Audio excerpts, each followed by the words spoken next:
रहे गए दुल्हा बनल गे छौरी आ कहवन छोहरा तो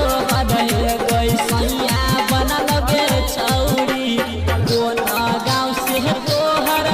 बरतिया एलो गे छौरी बरतिया एलो गे छौरी आ कहवन छोहरा तो रहे गए दुल्हा बनल गे छौरी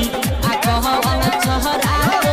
रहे गए सैया बनल गे छौरी सैया बनल गे छौरी बनल गे छौरी सैया बनल गे छौरी सैया बनल गे छौरी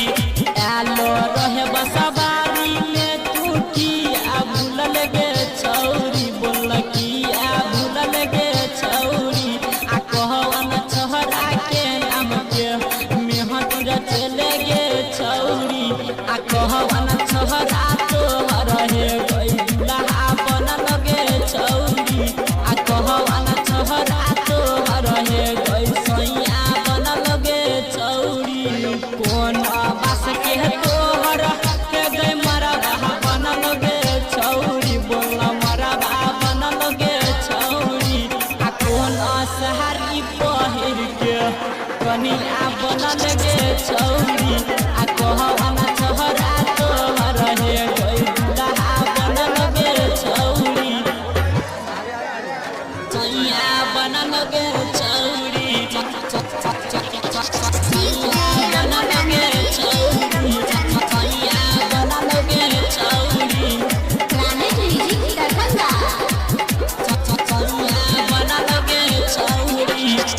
कैसे लहटी जे तो बोले ले रहियो गे छौरी चुमा ले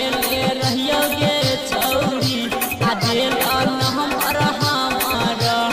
ठेक दिले गे छौरी आ कहवन छोहरा तोहर गे दुल्हा बनल गे छौरी आ कहवन छोहरा तोहर गे गई सैया बनल गे छौरी